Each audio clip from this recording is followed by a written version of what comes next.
ما که ټول وجود هم سترګې سترګې شي ما که ټول وجود هم سترګې سترګې شي موړ به یې د مینې په دیدن نشم او ما ته پکې خوند رنګ د جنت ښکاري ما ته پکې خوند رنګ د جنت ښکاري زار د خپلې خاورې د وطن نشم زار د خپلې خاورې د وطن نشم. السلام علیکم ګرانو مینوالو، زه نجیب الله انجم یو ځل بیا د مروت ادبي جرګې یوټیوب چینل نه تاسو سره مخاطب یم او زیلانګو کوټ کې بالا چې د تاج محمد نیازي صاحب ورور چې هغه هم کښلی شاعر ده حاج محمد افګار صاحب غواړم چې هغه تاسو سره خپل کلام شریک کړي او خپل تعارف په خپلې ژبې سره وکړي. ډېره مننه جي. بسم الله الرحمن الرحیم. جي تاسو ډېره مننه کوم تاسو موږ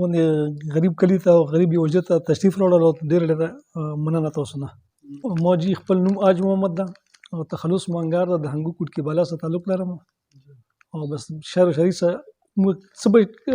ما ګډ شعرونه دي دا به تاسو مخکې وړاندې کړئ انشاءالله تاسو به خوښ شي. مننه جي. اول به ته یو سلوري زه ووایم چې شروع د اخلاص په بسم الله شي هغه کار کې برکت او خیر پیدا شي او نیت هر چا لره صفا ست انګاره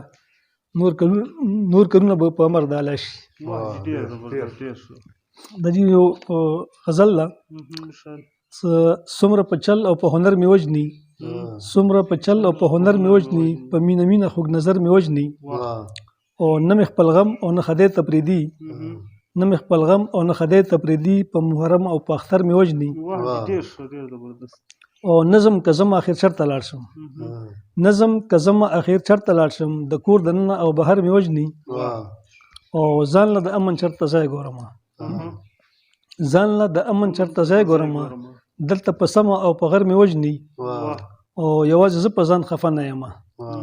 یوازې زه په ځان خفه نه یم خفه په دې یم لروبر مې وجني او د خولې نه اوف قدرې کولی نه شم د خولې نه اوف قدرې کولی نه شم داسې جادو او په منتر مې وجني او د دنې هر وخت مزه کوي خو